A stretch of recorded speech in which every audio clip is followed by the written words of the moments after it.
Tumshukuru sote Mwenyezi Mungu Subhanahu wa Ta'ala kwa kutukubalia kumaliza salama mwezi mtukufu wa Ramadhani. Nimekuwa kwenye mwezi huo kwa siku zote hizi na leo tunahitimisha. Kama ambavyo wamesema wenzangu, nijitambulishe. Jina langu naitwa Sheikh Abdallah Akio, na kwa leo basi namwakilisha mwenyekiti wetu wa mkoa ambaye yeye ni Sheikh Khalid. Basi kwa sababu hiyo, ndugu zangu, naomba na mimi, wasemaji waliotangulia wamenishanifilisi baadhi ya mambo mengi, kwa nitazungumza machache sana. La kwanza nizungumze niliyotumwa na mgeni rasmi. Amewasalimia sana, angependa sana kushiriki pamoja na ninyi, lakini kwa sababu hizo ameshindwa kufika. Amesema yeye kama mbunge wa jimbo la Mbeya mjini anawashukuru kwa namna ambavyo tangu amechaguliwa na tangu akiwa mwenyekiti wa mkoa amepata msaada na mchango mkubwa sana kwa dini yetu ya Waislamu.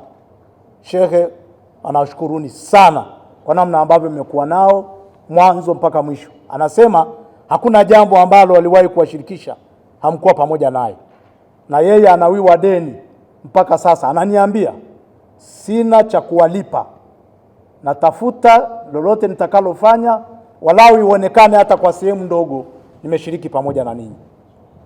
Lakini la pili, akasema ana nia na dhamira njema ya kuleta maendeleo katika eneo lake na katika mkoa mzima wetu wa Mbeya. Anaomba ushirikiano wenu. Ana maono mengi na anataka Mbeya ibadilike.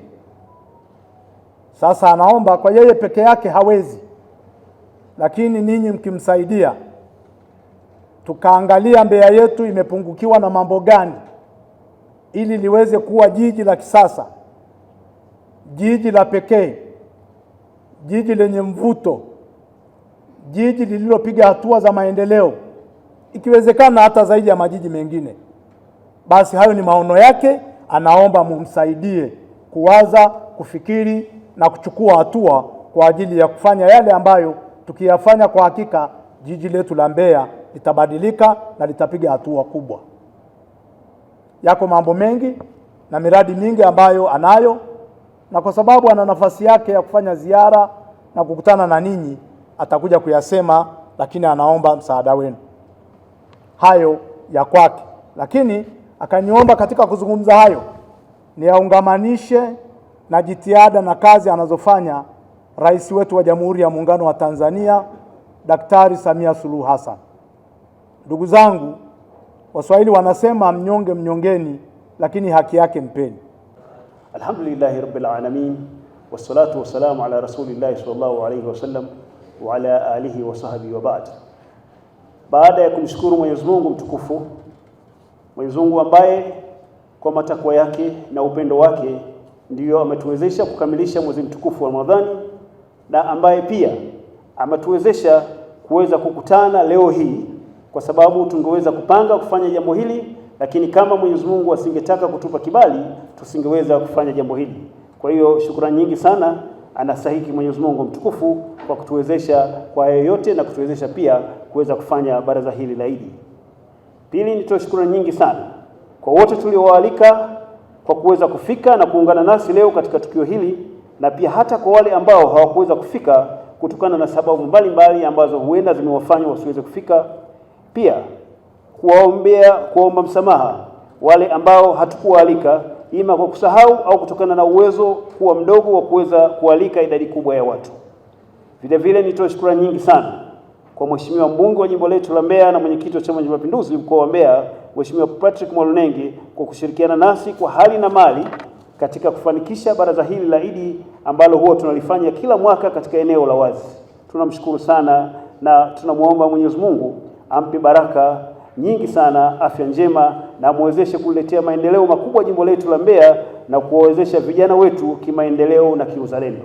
Vile vile kwa niaba ya Baraza Kuu la Waislamu wa Tanzania tunatoa pole nyingi sana kwake, kwa sababu taarifa zilizokuwepo yupo katika msiba, alifiwa na mkwe wake, Nadhani kama isingekuwa jambo hili lilopangwa na Mungu tungeweza kuwa naye. Tunamuomba katibu wa chama tufikishie pole hizo nyingi.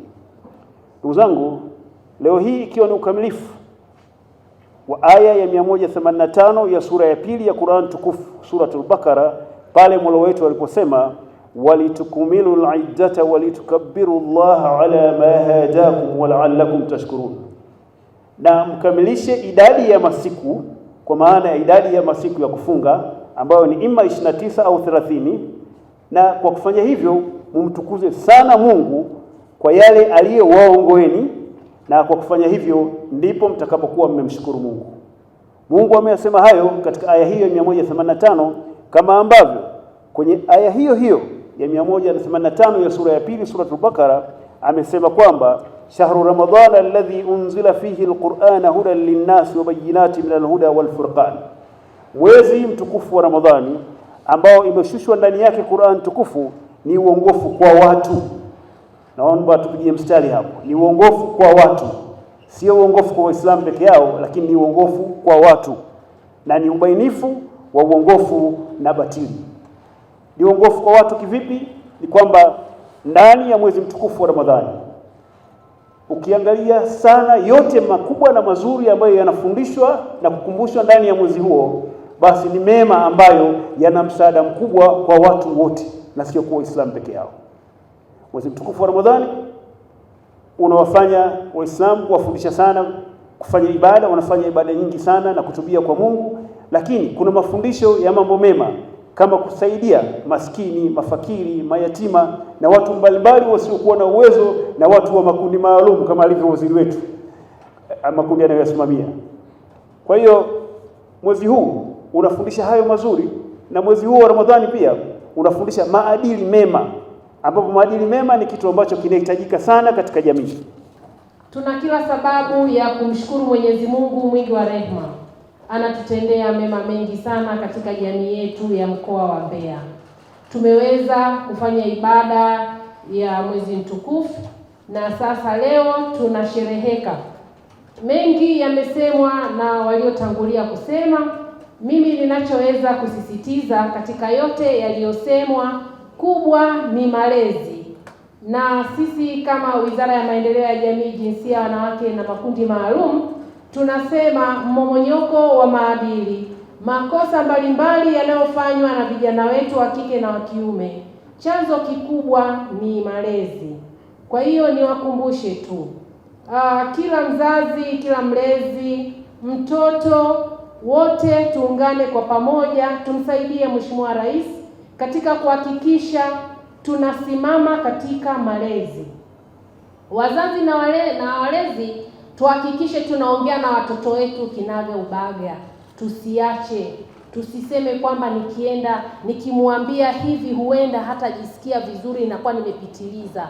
Kwa karne tunayoishi, watoto wetu lazima tuwaambie yote ili waweze kukua vema na wao kesho waweze kuwa wazazi wazuri kama sisi.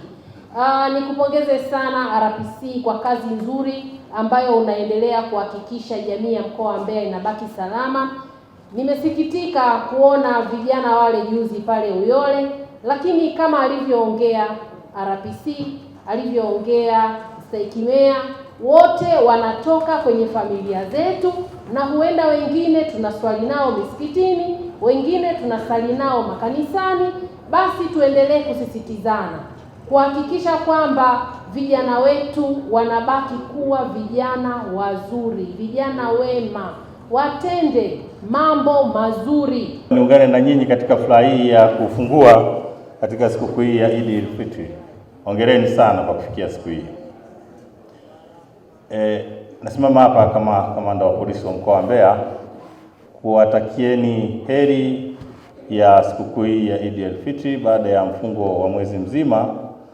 Kwa kweli tunashukuru kwa kipindi chote, hali ilikuwa ni nzuri, watu walifunga, lakini hapa katikati kama alivyosema kaimu katibu tawala, tulijitokeza baadhi ya vijana wetu ambao walitaka kuchafua hali ya hewa, lakini kutokana na umahiri wa sisi jeshi la polisi tuliwatia nguvuni, lakini baadhi kwa kweli wametangulia mbele ya Mwenyezi Mungu. Tuwaombee.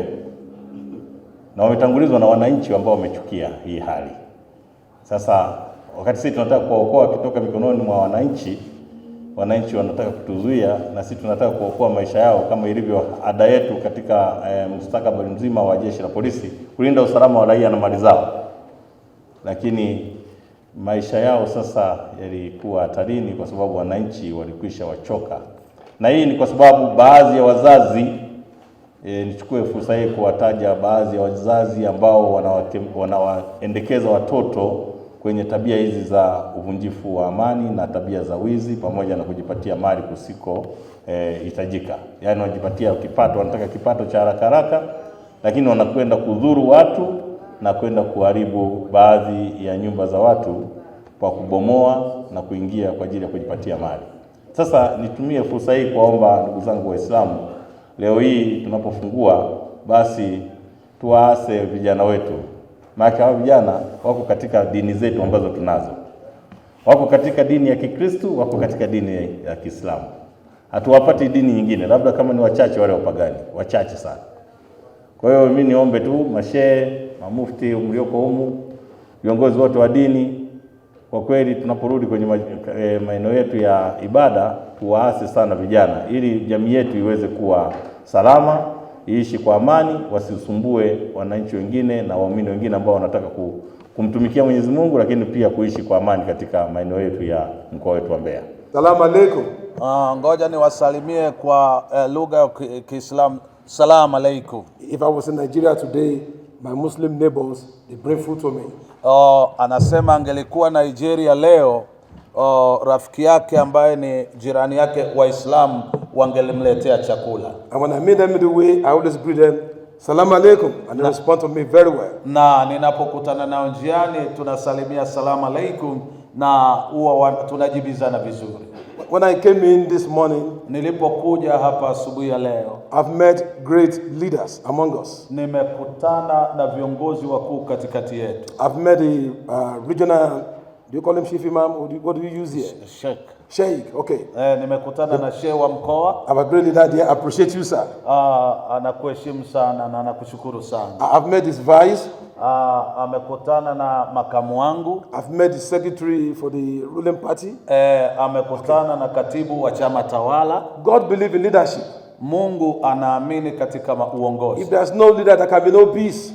Kama hakuna viongozi hakuna amani. Some people want to withdraw, they don't want to be involved. Na baadhi ya watu hawataki kushiriki. They said they don't have time. Wanasema hatuna muda. I don't want anybody to insult me. Sitaki mtu anitukane. But we need leaders. Lakini tunawahitaji viongozi. And we appreciate them. Na tunawashukuru sana. Every time I called Bishop, I said, how is Tanzania?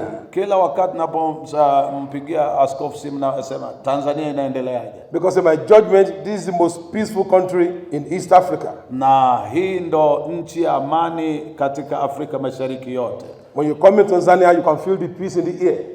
Ukiingia Tanzania